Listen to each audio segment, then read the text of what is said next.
All right, everybody knows that Joe Biden won the 2020 presidential election by literally, I think it's like 8 million votes or something. It wasn't even close. Trump freaked out, Kankles McTaco Tits, who now we're calling Kanks for expediency. So Kanks freaks out. He still melts down about it. He still talks about it all the time because all he does is whine, complain because he's a titty baby.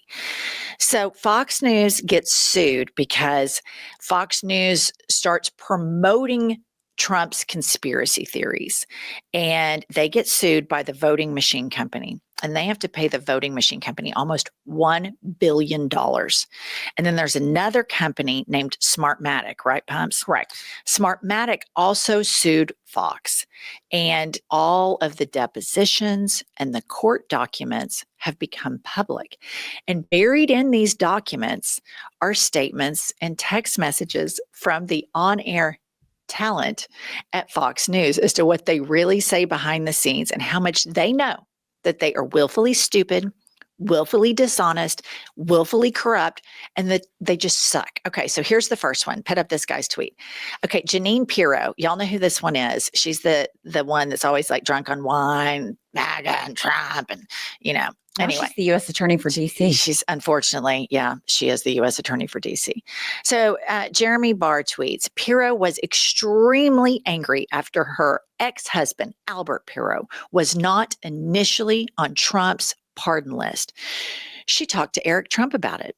She texted the girlfriend of Bernard Kerik, who had been pardoned, to call him out. So she texts this girlfriend, and I don't know if she was liquored up or not. I'll leave that for you all to decide in the comments section. But she texts the girlfriend of this guy that was pardoned. You can tell your boyfriend he's a selfish bastard. I fought for his pardon. Do not call me. Fuck him.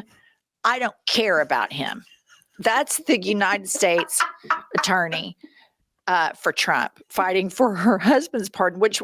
What did her husband do? Is everybody corrupt? Everybody's corrupt. And I ask myself all the time, how do you, especially as an attorney, like a Pam Bondi, you work for a corruption on steroids, and then you are defrauding everybody. You're firing people that are meant to be ethics advisors and keep people going in the right direction.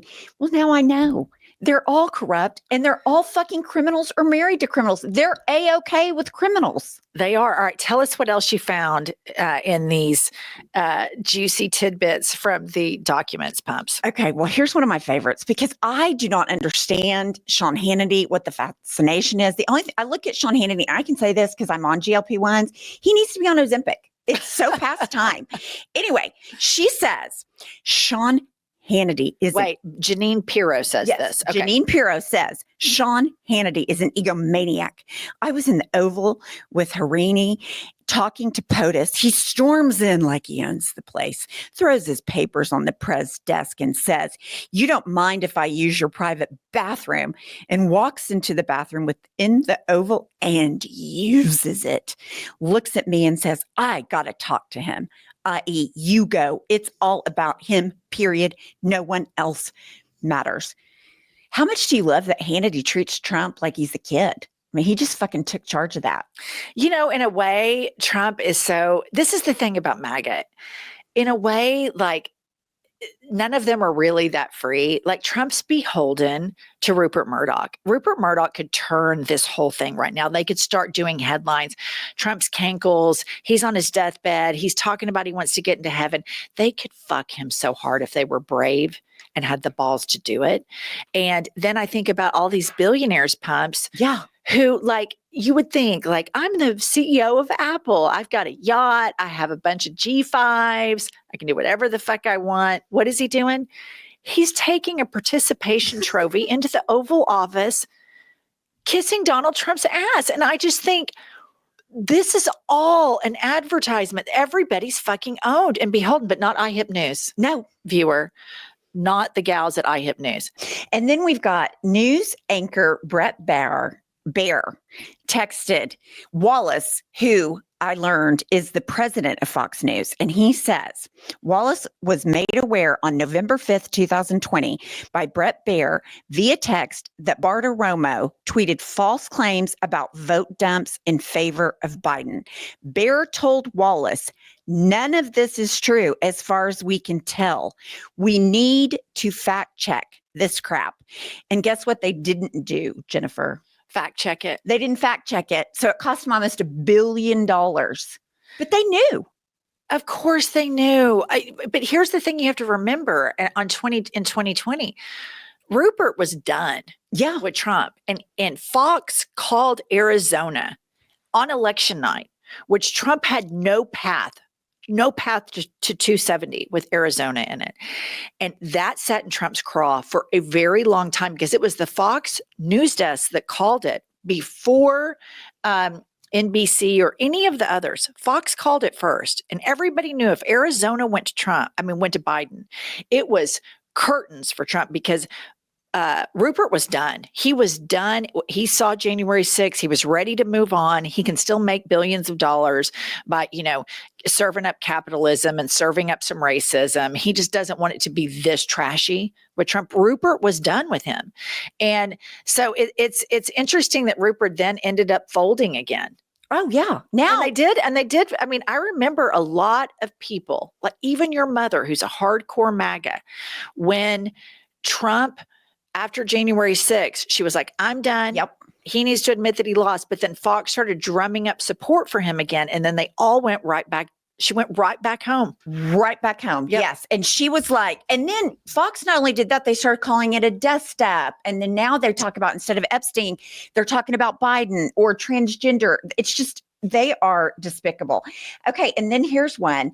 Jesse Waters, he's one of my favorite people to browbeat. He wrote Friends and Colleagues about Sidney Powell. Now, remember, she has released the Kraken, Sidney Powell. Crazier than a shithouse rat. Everybody knows it.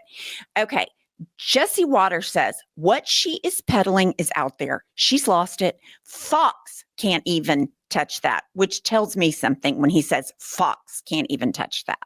She's radioactive now. She went full Soros at the press conference on November 19th. You never go full Soros. And the minute you drop Soros, the Clinton Foundation, and Venezuela in the same sentence, you lost even me. And guess who kept appearing on Fox News after November 19th? I know it's going to shock you. Did she, or did she appear on Newsmax? No, she was on Fox. She was? She was on Fox all the way up until the certification, like in December. My favorite thing about her was when, I guess I don't know if she was sued or if she was tried for a crime. I can't remember the details of it. But her defense was, yeah, I said that, but I knew that nobody would believe it. Right. Because it's unbelievable. Like what you have is all of the people who say all this bullshit on Fox Entertainment News. If they get in a courtroom, they don't say the same thing because they know it won't hold up. And this is one of the primary reasons why Trump is attacking law and order. Right. And it is to confuse and disorient the public. And, I think about this all the time. My oldest son just started law school. And my husband and I talk about it like, what are they teaching? I agree. I think about that all the time. And then if you think about, as an American, you think about if something's wrong, you think about taking it through the courts and shining a light to disinfect it. And it's not always perfect. Our judicial system has many flaws, but many advancements for our country have happened through the judicial system. And the fact that the Supreme Court is so beholden to going fascist and that the rule of law is deteriorating before our very eyes. This is one of the pieces to it right here, Pumps. They willfully lie. They're willfully stupid. And most importantly, the people who watch Fox News are willfully stupid. I'm not letting these people off the hook. They are choosing each day to hang on and clamor on to low-hanging fruit and to not be good people, because for them being angry and demeaning people is their salve. I guess that's what calms them, and it's willful on their part. This is a choice that they make every day. We're responsible for what we say here. They're responsible. You're responsible for what news you watch. You're responsible. They're responsible. Republican Party was all about personal accountability. And I'm going to take that from them and I'm going to hold all of these people personally responsible. All the Latinos for Trump that were like, we didn't think you meant us. Well, what did you fucking think when it said mass deportations now? What did you think? What did you think was going to happen? Because I read the sign and I thought, oh, they're going to deport a bunch of Hispanic people, whether they have criminal record or not. That's what I deduced from it. Well, yeah. And the Madison Square Garden thing, like it's not that hard. And then we have, and this is just one of my favorites because I hate Jesse Waters and Greg Gutfeld. He called you ugly, so I don't like him. On December 5th, 2020, Jesse Waters texted Greg Gutfeld and says, think about how incredible our ratings would be if Fox went all in on Stop the Steal. So, I Googled the height of Greg Gutfeld. After he melted down when I went off about multiculturalism, 5'5" on Google. No disrespect to any short men out there, because not all short men are this way. But I have found that somebody like Greg Gutfeld, I'm like, why is he such a prick? Right. And then I Google their height and then I immediately know, oh, Napoleon complex. 100%. Insecure. It's like a little chihuahua sitting over there going, 5'5", which means he's probably 5'3", because everybody lies on Google. Yes. He's lying. The best way to support us, if you like our channel, is subscribe, like this video, order our book. It's a great read. It's called Life is a Lazy Susan of Shit Sandwiches, and Kylie has pinned it below in the show notes.